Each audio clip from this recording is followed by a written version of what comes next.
வேலூரில் தப்பி ஓடிய தண்டனை கைதி பாபு ஷேக் தற்போது பிடிக்கப்பட்டிருக்கிறார். அண்மை தகவலாக நாம் பார்த்துக் கொண்டிருக்கிறோம். இது குறித்தான கூடுதல் விவரங்களை எமது செய்தியாளர் ஜான்சன் வழங்க கேட்கலாம். வணக்கம் ஜான்சன், இது குறித்தான கூடுதல் விவரங்கள்.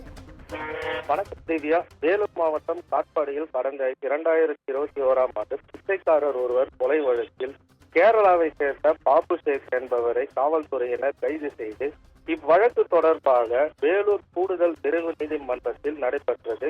கடந்த 3/11/2023ஆம் தேதி 20 ஆண்டு சிறை தண்டனை வழங்கி தீர்ப்பளித்தது.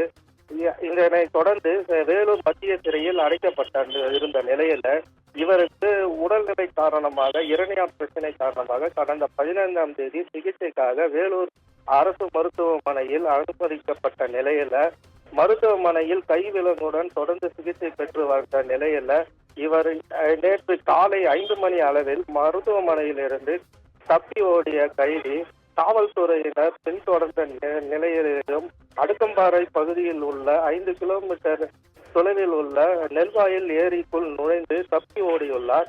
இது குறித்து சிறைத்துறை அதிகாரிகள் கன்னியம்பாடி காவல் நிலையத்தில் புகார் தெரிவித்தனர். தனிப்படை அமைத்து சிசிடிவி மூலமும் ஏரி பகுதியில் ட்ரோன் கேமரா மூலமும் ஆய்வு செய்து தேடி வந்த நிலையில அதாவது நேற்று செல்லும் சிசிடிவி காட்சி வெளியாகி உள்ளது பெரும் பரபரப்பை ஏற்படுத்தியது. மருத்துவமனையில் கைதி பாதுகாப்பு பணியில் இருந்த 4 காவலர்களை பணியிடை நீக்கம் செய்த வேலூர் மாவட்ட எஸ்பி உத்தரவு பிறப்பித்துள்ளார்.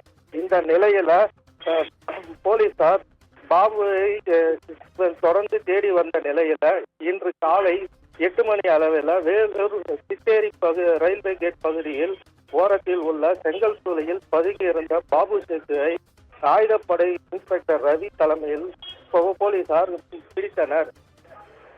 திவ்யா, கூடுதல் விவரங்களுக்கு நன்றி ஜான்சன்.